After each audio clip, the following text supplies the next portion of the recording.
Hello. Before I read the next part of the story, I thought you might like to meet my hamster, Gloria. Now, if you're in Jade class, you'll know all about Gloria. She is a wonderful little friend, and I talk about her quite a lot. It's nice to have a little furry friend to stroke. I think everyone should have a furry friend to stroke. I'm very lucky to have such a happy little hamster. Before I read the next part of the story, I'm just going to put her back in her cage. Hold on.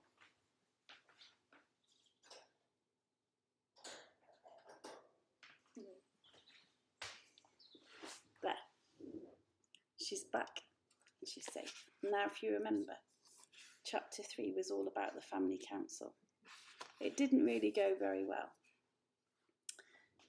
And now the Elder Paw has been told he's not in charge anymore, and poor old Varjak is out in the cold too. Here we go, chapter 4 of Varjak Paw. The moment the grown-ups had left the room, Julius turned to Varjak. I know why the Contessa's not here, he said, digging a claw into the toy mouse. It's because she can't stand to look at Varjak's eyes.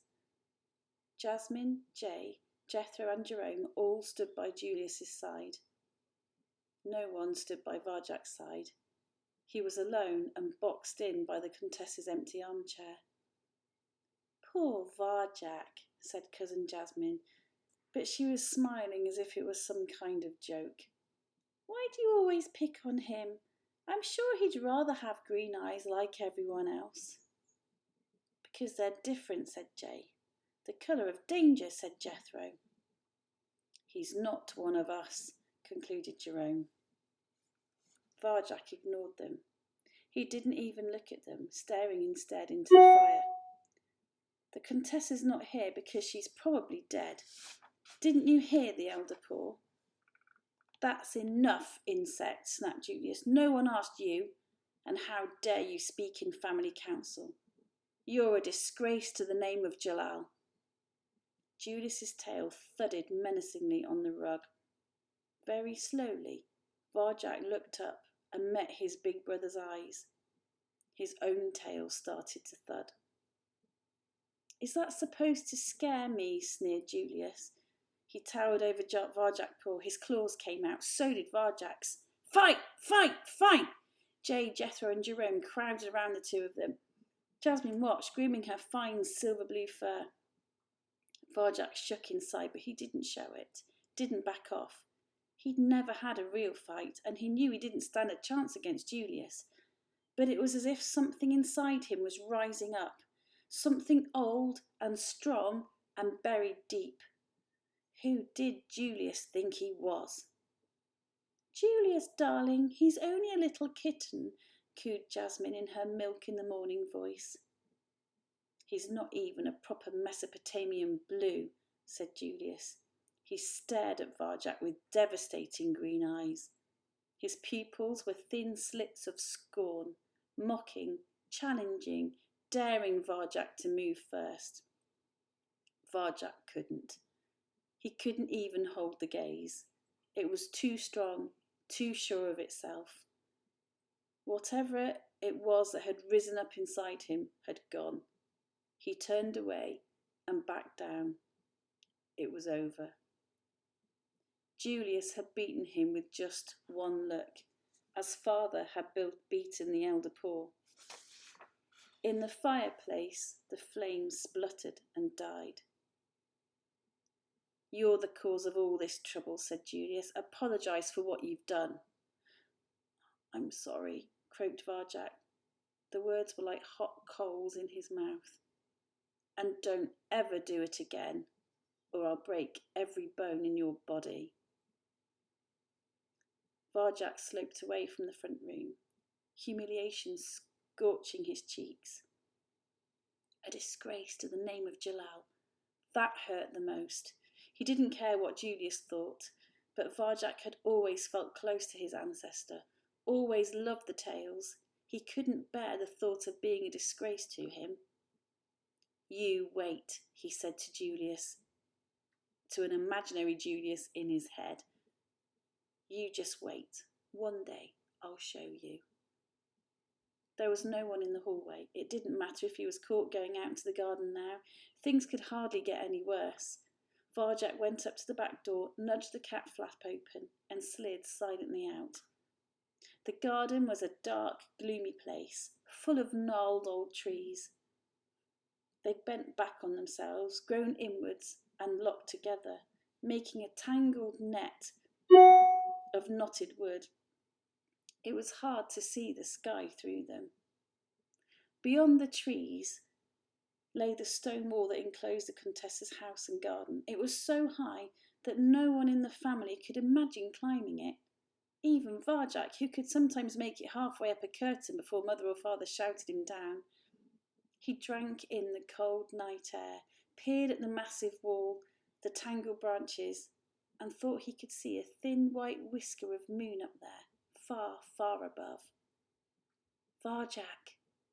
It was the Elder Paw.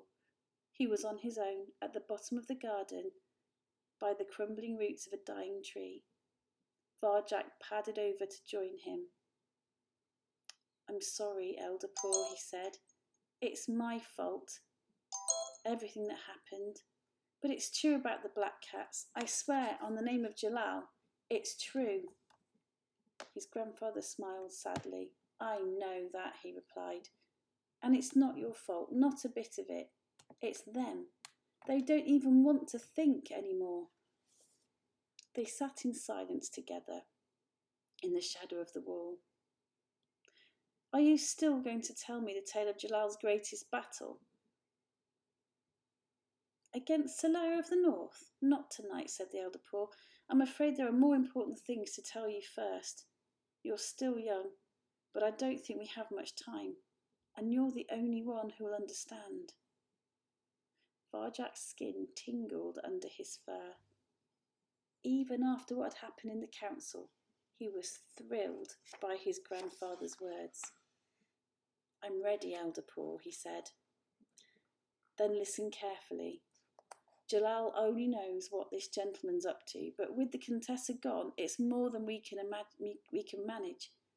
We have to get help from outside." "Isn't the world outside full of monsters?" said Varjak. "A monster's exactly what we need. A monster called a dog. The tales say they're huge and strong enough to kill a man. Dogs fill the heart with fear, with their foul breath and deafening sound. But the tales also say Jalal could talk to them, so there must be a way to get their help, to scare this man away." "Mother and Father say the tales aren't true. They say they're only stories." "Only stories." The Elder Paw looked at him. "And you believe that?" Varjak shook his head. "No." "Good, because I'm going to tell you a family secret now, an old one. It goes right back to the beginning." Varjak's mind raced. This was the first he'd heard of any secret. "Is it about Jalal?" he guessed.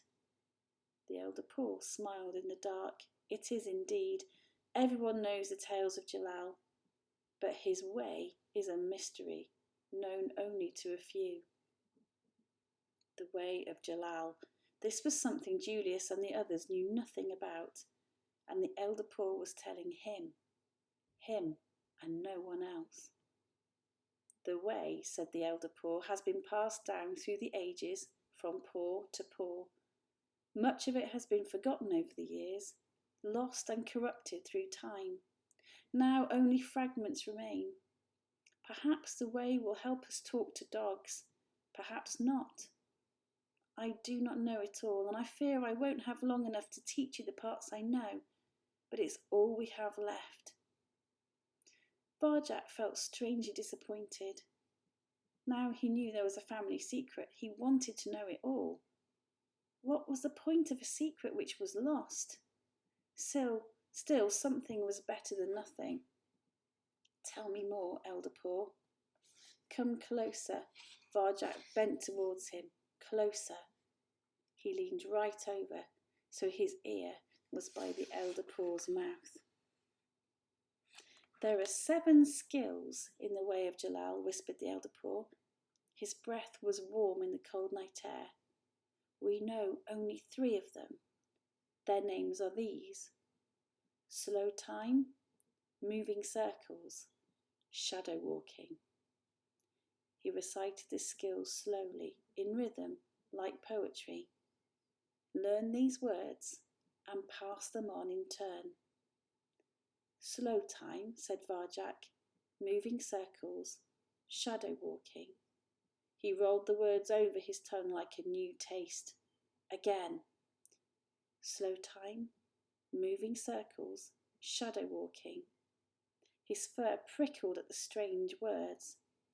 Never forget this. Keep the way alive, Varjak Paw. Varjak nodded. The words, Jalal's words, were safe in his head. He would always remember them. Click. The back door swung open. Varjak and the Elder Paw looked around. The gentleman was standing there, and by his shiny black shoes there were 2 sleek black cats. I can't wait to find out what happens next. I hope you have a great day. Remember, you're very, very, very precious. See you soon.